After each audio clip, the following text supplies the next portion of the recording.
नमस्ते दोस्तों, आज की इस कहानी में आपका स्वागत है। दोस्तों, मेरा नाम राहुल है और मेरे माता पिता का तलाक उनकी शादी के तीसरे साल में ही हो गया था। उस समय मेरी उम्र सिर्फ 2 साल थी और मेरी माँ 21 साल की थी। तब मेरे मामा ने मेरी माँ से उनकी दूसरी शादी के लिए कहा, लेकिन तब माँ ने साफ साफ शादी से मना कर दिया था। मेरे माता पिता का तलाक को लेकर कोर्ट के फैसले के अनुसार पापा हर महीने 15,000 और रहने के लिए एक घर दिए थे, जिससे हमारी सारी जरूरतें पूरी हो जाती थी। तब हम एक सोसाइटी के फ्लैट में रहते थे। तब घर में सिर्फ मैं और माँ ही थे, इसलिए हम दोनों एक दूसरे से ही बातें किया करते थे। मेरी माँ का स्वभाव थोड़ा सख्त था, लेकिन हम दोनों एक दूसरे का ख्याल अच्छे से रखते थे। अब मेरी उम्र 21 साल है और मेरी माँ 42 साल की है। मैंने 12वीं के बाद फैशन डिजाइनिंग का कोर्स किया था और एक बड़े डिजाइनर के साथ काम करना शुरू किया। वहाँ से बहुत कुछ सीखने के बाद मैंने अपना खुद का सिलाई की दुकान खोला, जो धीरे धीरे अच्छा चलने लगा। अब मेरे पास बस टेलर काम करते हैं। एक दिन सुबह माँ सब्जी काट रही थी, तब उन्होंने मुझसे पूछा, सुनील, तुम किस तरह के कपड़े बनाते हो? मैंने कहा, सभी तरह के कपड़े। क्यों माँ, क्यों पूछ रही हो? उन्होंने कहा, ऐसे ही रे। फिर माँ ने पूछा, साड़ा, ब्लाउज, साया, यह सब भी बनाते हो क्या? मैंने कहा, हाँ माँ, सब बनाते हैं। फिर माँ ने कहा, तब तो तुम्हारे सिलाई की दुकान में रोजाना बहुत सारे महिलाएं आती होंगी इस पर? मैंने कहा, हाँ माँ, बिजनेस किया है तो पुरुष महिलाएं सब तो आएंगी ही ना। फिर आगे माँ ने पूछा, तो बेटा महिलाएं का नाप कौन लेता है? कोई आदमी रखा है क्या? तब मैंने कहा, हाँ माँ, सब मैनेज हो जाता है, आजकल सब चलता है। लेकिन तुम इतना क्यों पूछ रही हो? इस पर माँ ने कहा, मुझे भी कुछ ब्लाउज सिलवाने हैं।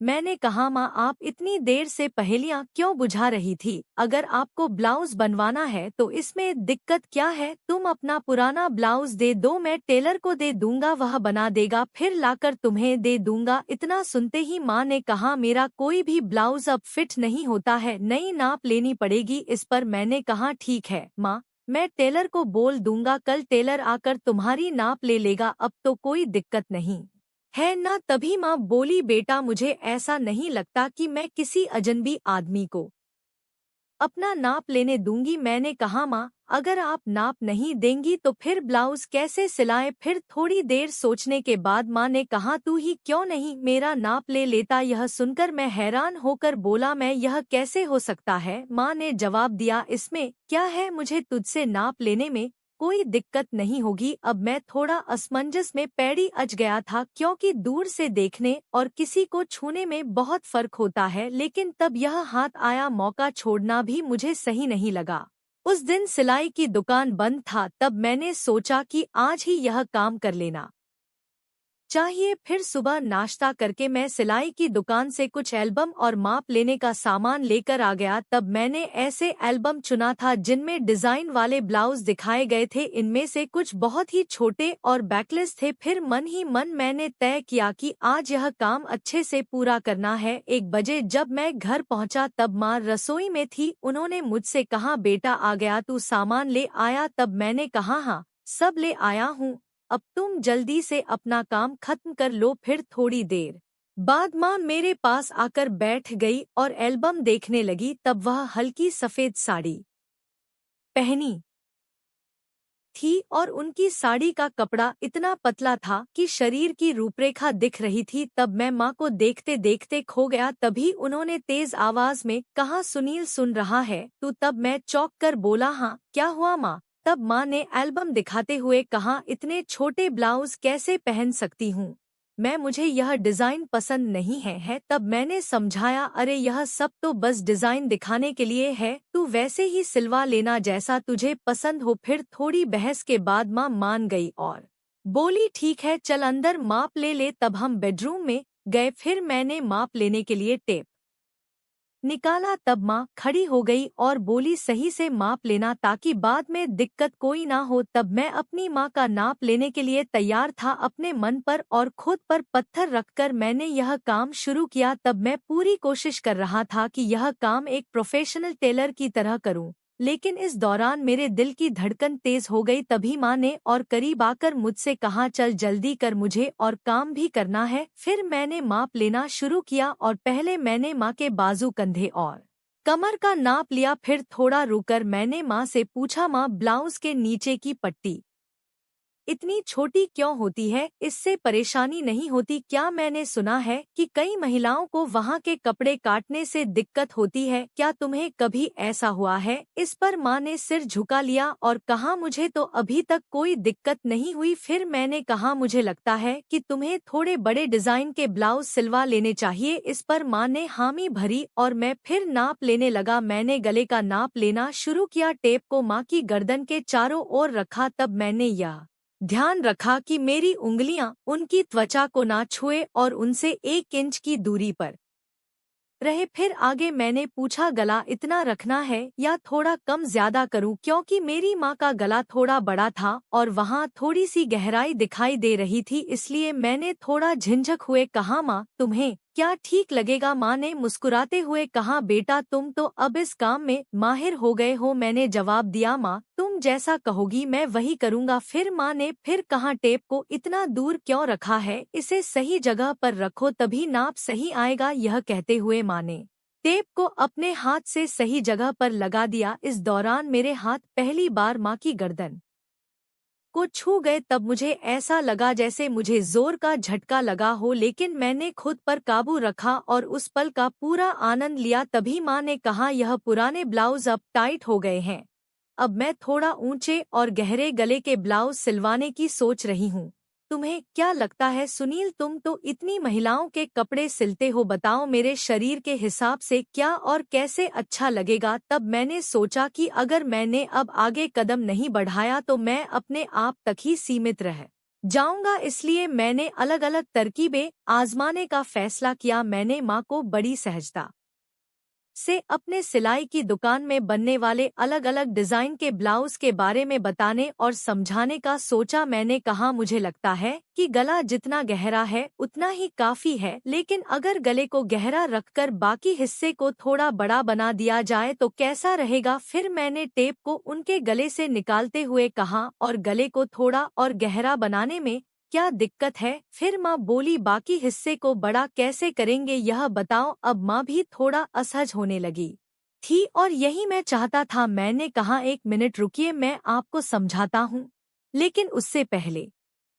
आखिरी माप ले लेनी दीजिए। फिर मैंने कहा, आप दोनों हाथ को थोड़े ऊपर उठाओ। अब मैं उसके पीछे जाने वाला था, उसने हाथ उठाई ही थी कि मैं उसके करीब आकर उसकी पीठ के पीछे से अपने हाथ ले गया। फिर मैंने उसके कंधों पर हाथ रखा और उसे धीरे धीरे उसकी कमर के बीच तक लाकर नाप लिया और बोला, माँ यह 30 इंच आ रहा है, चलो एक काम करते हैं, 30 या 31 ले लेते हैं। वैसे भी सिलाई करते वक्त अलग अलग डिजाइन के लिए थोड़ा बहुत अंतर रखना पड़ता है। फिर मैंने माँ से पूछा, माँ क्या आपको बुरा लग रहा है माप लेने से? माँ ने जवाब दिया, नहीं बेटा, ज्यादा नहीं। फिर मैं थोड़ा झिझक हुए उसकी साड़ी के माप लेते हुए बोला, माँ अब बता, तेरा माप तो लगभग सब सही है। उसने कहा, थोड़ा टाइट लग रहा है बेटा। फिर मैंने टेप को गले में डालकर कहा, अब यहाँ आईने के सामने आ जाओ। फिर मैंने उसके दोनों कंधे पकड़कर उसे आईने के सामने खड़ा कर दिया। तब उसके चेहरे पर एक सवालिया भाव था। फिर मैंने कहा, माँ सब बताता हूँ, थोड़ा सा रुक जा, पहले पानी पीकर आता हूँ, तुझे चाहिए क्या? तब उसने मना कर दिया। फिर मैं रसोई में गया, पानी पिया और खुद को थोड़ा ठीक किया। फिर कुछ आगे का सोचने लगा कि अब यह सब करते हुए मैं अगले कौन सा कदम बढ़ाऊं। तब 2-4 विकल्प मेरे मन में आए। फिर मैं वापस बेडरूम में आ गया। तब माँ ने अपना पल्लू फिर से कंधे पर ठीक से ले लिया था, लेकिन मम्मी शीशे के सामने वह बेहद ही सुंदर लग रही थी, जिसे मैं शीशे में ही निहारने लगा। तभी माँ बोली, कहाँ ध्यान है बेटा, इधर देखो, अब मैं तुझे इसी ब्लाउज को बदल के दिखाती हूँ। जैसा कि तूने मुझसे कहा कि हम गले को 1 इंच गहरा कर लेते हैं। फिर उसने कहा, तू ऊपर वाला हुक खोल और ऊपरी किनारों को अंदर मोड़कर देख। तब उसे ठीक से समझ नहीं आया तो उसने प्रश्न भरी नजरों से मेरी ओर देखी और बोली, मुझे समझ नहीं आ रहा, तू ही कर ले, मैं यह तुझ पर छोड़ती हूँ। तब तीर सीधे निशाने पर लगा था और मुझे भी यही चाहिए था। फिर मैंने आराम से उसके हुक खोले और किनारों को उल्टी दिशा में अंदर की तरफ मोड़ने लगा। मैं ऐसा कर रहा था और वह खुद को शीशे में देख रही थी। फिर मैं जल्दी जल्दी अपने काम निपटाने लगा। उस दिन मुझे भी एक अजीब सा सुकून मिल रहा था। जब मेरा काम हो गया तो मैं उसके और ड्रेसिंग टेबल के बीच से हटकर एक तरफ हो गया और उससे कहा, देखो अब यह वैसे ही है जैसा तुम चाहती थी, 1 इंच गहरा, क्या लगता है अब बताओ। फिर माँ ब्लाउज की तरफ देखने लगी और मुझसे बोली, सुनील तुझसे सच कहूँ तो ऐसे गले में मुझे बहुत आराम महसूस होता है, ऐसे ब्लाउज पहनने पर ऐसा नहीं लगता। मैंने कहा, माँ नाराज मत होना, लेकिन एक बात कहूँ। अब मैं अगला कदम उठाकर उसे और सहज करने की कोशिश करना चाहता था। तब माँ मुस्कुराते हुए बोली, नहीं रे सुनील, मैं तुझसे कैसे नाराज हो सकती हूँ, बोलना जो बोलना है। तब मैंने सावधानी से कहा, इतने गहरे गले वाले ब्लाउज से सब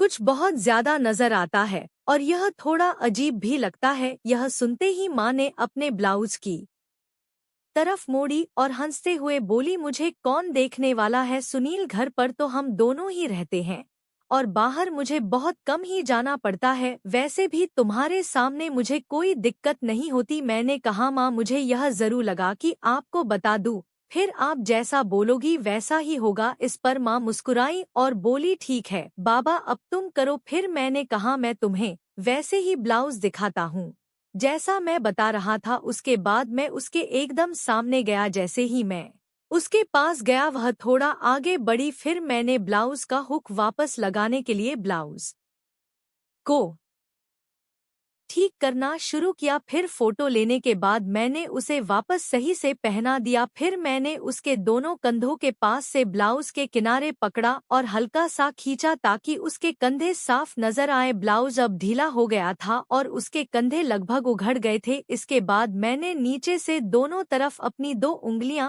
अंदर डाली और वह सहजता से ब्लाउज के अंदर चली गई। तब उसने मेरी तरफ देखकर कहा, क्या कर रहे हो बेटा, मुझे कुछ समझ नहीं आ रहा, बस 1 मिनट रुको माँ, मैंने सिर हिलाते हुए कहा और फिर अपने काम में लग गया। अब मैंने उसके ब्लाउज के नीचे की किनारी पकड़ा और उसे थोड़ा नीचे खींचा। फिर मैंने उसके ब्लाउज के नीचे के दोनों हुक खोल दिए। अब उसकी गर्दन की कटिंग थोड़ी दिख रही थी। अब सारा काम खत्म करने के बाद मैं थोड़ा पीछे हटकर उसे एक बार देखा और फिर किनारे हो गया। अब उसका गला बड़ा हो गया था लेकिन ज्यादा गहरा नहीं था। तब मैंने नोटिस किया कि शायद उसे और गहरे गले वाला चाहिए था, इसलिए मैंने पूछा, क्या हुआ माँ, ऐसा ठीक नहीं लग रहा क्या? तब माँ ने हाथ रखते हुए शरारती अंदाज में हंसते हुए बोली, नहीं रे, मुझे गहरा गला अच्छा लगता है, नहीं तो ऐसा लगता है जैसे किसी ने कस कर बांध दिया हो। तब उसकी बात सुनकर मुझे ऐसा लगा जैसे मुझे 440 वोल्ट का झटका लगा हो। फिर आगे वह बोली, अरे यह कई बार सिर्फ डोरी की वजह से होता है। एक काम करो, क्या तुम सिर्फ ब्लाउज में ही माप ले सकते हो? वैसे भी मुझे ऐसा एक ब्लाउज चाहिए जिसमें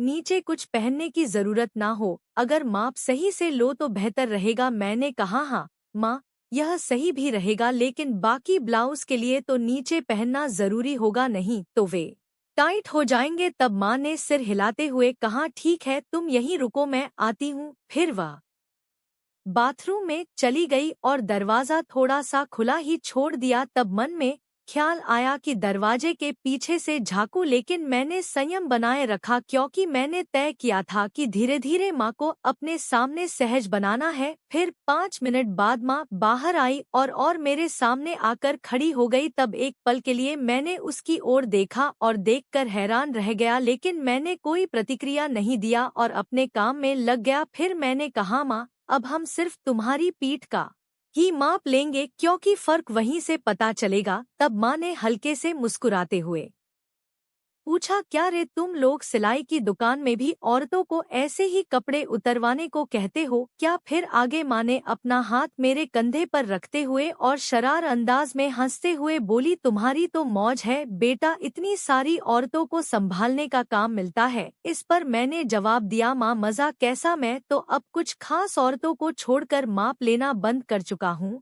अच्छा, और यह क्यों? माँ ने पूछा। इस पर मैंने जवाब दिया, माँ कुछ औरतें जो बड़े घरों की होती हैं या जो हमारी शुरुआती कस्टमर थी, वे मेरे कारीगरों को माप नहीं लेने देती, इसलिए मुझे खुद ही लेना पड़ता है, तुझे लेना पड़ता। यह कहती हुई माँ पलंग पर बिना आंचल के बैठ गई और फिर बोली, बेटा तुम्हारी तो मन मोह लेती होगी इन औरतों ने। मैंने मुस्कुराते हुए कहा, नहीं माँ, मैं तो बिल्कुल प्रोफेशनल तरीके से काम करता हूँ। फिर माँ ने शरारती मुस्कान के साथ पूछा, लेकिन फिर भी तुम्हें उनका स्पर्श तो होता होगा ना, है कि नहीं, सच बता। इस पर मैं थोड़ा शर्माते हुए बोला, हाँ होता है, लेकिन वे कुछ नहीं कहती क्योंकि उन्हें मेरे सामने सुरक्षित महसूस होता है। फिर माँ ने हंसते हुए कहा, मेरा बेटा कितना समझदार है। या कहते हुए उसने मुझे गले लगा लिया। इतनी ठंडी रात में उसके गले लगाने से उसकी गर्माहट मुझे महसूस होने लगी। फिर थोड़ा पाम खींचते हुए माँ ने पूछा, बेटा तुमने यह सब बातें कहाँ से सीखी? मैंने कहा, माँ, इन औरतों से ही, वे इतने अलग अलग शब्द बोलती हैं कि क्या बताऊं। फिर माँ ने मजाक करते हुए कहा, अच्छा बेटा तुम मुझे भी कुछ बताओ। तब मैंने कहा, नहीं माँ, तुम हंसोगी और कहोगी कि यह सब मुझे कैसे पता। माँ बोली, नहीं बेटा, मैं समझती हूँ कि तुम अब बड़े हो गए हो, लेकिन मुझे यह भी समझना है कि तुम्हें क्या पता है और क्या नहीं। फिर मैंने हिम्मत जुटाकर माँ से कुछ बातें साझा किया। तब माँ ने आत्मविश्वास से कहा, अरे बाबा, तुम्हें तो सब पता है। फिर मैंने हंसते हुए कहा, चलो छोड़ो यह सब, अब तुम्हारा नया डिजाइन वाला ब्लाउज लेकर आता हूँ। फिर मैंने उठते हुए पूछा, हाथ लगाऊं तो चलेगा ना? तब माँ ने खुद को सभ्य दिखाने की कोशिश करते हुए कहा, अरे हाँ बेटा, मुझे तुम पर पूरा भरोसा है। और क्या तुमने इतना जल्दी सब कुछ फिट कर लिया? फिर माँ ने थोड़े जोर से हंसते हुए कहा, बेटा देख ले, कहीं कुछ और लगाना की तो नहीं है। तब उसके इस मजाक से मैं शर्म से लाल हो गया। अब वह पल भी आ गया था जिसका इंतजार था। फिर मैंने माँ को ड्रेसिंग टेबल के सामने खड़ा किया और खुद उसके पास जाकर खड़ा हो गया। फिर मैंने अपने दोनों हाथ नीचे लाते हुए कहा, देखो यह कितनी नीचे तक जा रहा है, इसका कारण इसका माप है। यह कहते हुए मैंने अपने दोनों हाथ उसके ब्लाउज के किनारे पर रख दिया। तब मेरी धड़कन एकदम से तेज हो गई थी और हाथ भी हल्के से कांप रहे थे। मेरी माँ अभी भी उतनी ही क्यूट लग रही थी, भले ही वह थोड़ी बड़ी हो गई थी। फिर माँ ने अपना हाथ मेरे हाथ पर रखते हुए हल्का सा हिलाते हुए, सुनील सच कहूँ तो मुझे इसमें कोई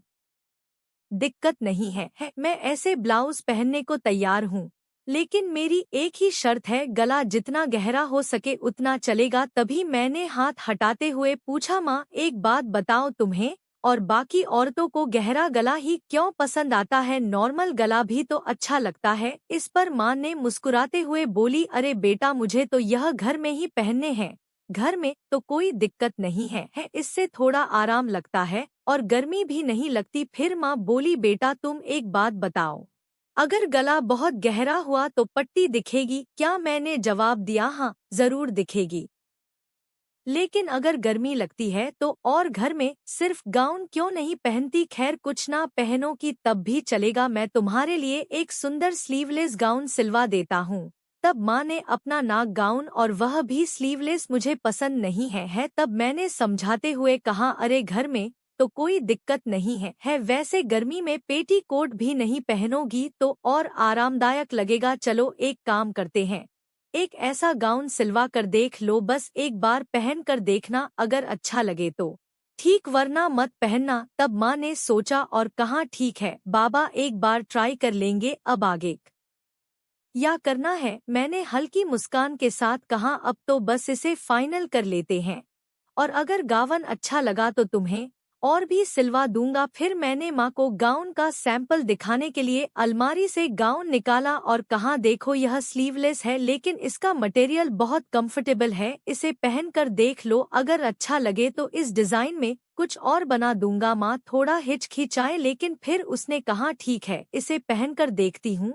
वह गाउन लेकर बाथरूम में चली गई। तब मैं थोड़ा नर्वस था, लेकिन खुद को शांत रखने की कोशिश कर रहा था। कुछ देर बाद माँ बाहर आई। गांव में वह बहुत प्यारी लग रही थी। आते उसने पूछा, क्या कैसा लग रहा है बेटा? मैंने कहा, बहुत अच्छा लग रहा है, तुम पर यह डिजाइन बहुत सूट कर रहा है। फिर माँ ने आईने में खुद को देखा और हल्के से मुस्कुराई। फिर उसने कहा, हाँ यह तो सच में बहुत आरामदायक लग रहा है। फिर मैंने माँ से कहा तो पक्का अब मैं ऐसे 3-4 और डिजाइन तैयार कर दूंगा। माँ ने कहा ठीक है, लेकिन ध्यान रखना कि मटेरियल हमेशा ऐसा ही होना चाहिए और हाँ, गला थोड़ा गहरा हो तो बेहतर होगा। फिर मैंने सहम में सिर हिलाया, यह कहते हुए माँ फिर से सामान्य कपड़ों में वापस आ गई। फिर हमारी बातचीत यही खत्म हो गई। आखिरकार मैंने महसूस किया कि माँ के साथ यह बातचीत न केवल उनके आराम के लिए थी, बल्कि एक नए दृष्टिकोण को समझने की भी थी। यह एक ऐसा पल था जहाँ हम दोनों एक दूसरे की भावनाओं को बेहतर तरीके से समझ सके। हमारा रिश्ता केवल एक बंधन नहीं रहा, वह हमारे अस्तित्व का हिस्सा बन गया। अब हमारा प्यार समय के साथ गहराई में डूब रहा था, एक ऐसी गहराई जहाँ सिर्फ हम दोनों थे, हमारी धड़कनों के संग, हमारी सांसों के बीच और हमारी आत्माओं के बीच एक अटूट बंधन हो गया। अगले दिन माँ के साथ वह किया जो मुझे नहीं करना चाहिए था। फिर धीरे धीरे मम्मी को तैयार करके मैंने मजा लेना शुरू कर दिया। तभी मम्मी ने मुझे रोकने की कोशिश की, तब मैंने महसूस किया कि मैं अपनी हद पार कर रहा हूँ। इस समय मम्मी की आंखों में नाराजगी और चिंता साफ झलक रही थी। उन्होंने मुझे प्यार से समझाते हुए कहा, सुनील, यह सब ठीक नहीं है और माँ बेटे के रिश्ते की एक मर्यादा होती है, हमें उसे पार नहीं करना चाहिए। मैंने मम्मी की बात को गंभीरता से लिया। मुझे भी एहसास हुआ कि मम्मी का दिल दुखाना गलत था। मैंने मम्मी से तुरंत माफी मांगी और उनसे वादा किया कि अब मैं ऐसा कोई काम नहीं करूंगा जिससे हमारे रिश्ते में कोई दूरी आए। मम्मी ने मेरी माफी को स्वीकार करते हुए मुझे गले लगा लिया और कहा, बेटा, मैं हमेशा तुम्हारी दोस्त रहूंगी, लेकिन हमें यह भी याद रखना चाहिए कि हमारे रिश्ते की कुछ सीमाएं होती है। तब मैंने मम्मी से कहा, हाँ मम्मी, अब मैं समझ गया हूँ, मैं आपको कभी दुखी नहीं करूंगा। इसके बाद हम दोनों ने हंसते हुए फिर से सामान्य बातचीत शुरू की। अब मम्मी ने मुझे मेरे दोस्तों के साथ अधिक समय बिताने की सलाह दी और कहा कि जीवन में रिश्तों की मर्यादा और सम्मान बनाए रखना बेहद जरूरी है। इस बातचीत ने मुझे यह सिखाया कि मजाक की भी एक सीमा होती है और रिश्तों में आपसी समझ और सम्मान होना चाहिए। अंत में हम दोनों ने एक दूसरे के साथ हंसते हुए यह वादा किया कि हमारे बीच दोस्ती और प्यार हमेशा बना रहेगा, लेकिन रिश्तों की मर्यादा को भी कभी नहीं भूलेंगे। तो दोस्तों, आपको यह कहानी कैसी लगी कमेंट करके जरूर बताएं। अगर आपको यह कहानी पसंद आई हो तो इसे लाइक करें और अपने दोस्तों के साथ शेयर करें। आगे भी ऐसी ही रोमांचक कहानियों के लिए हमारे चैनल को सब्सक्राइब करें और बेल आइकन दबाना ना भूलें, ताकि आप हमारी कोई भी कहानी मिस ना करें। धन्यवाद।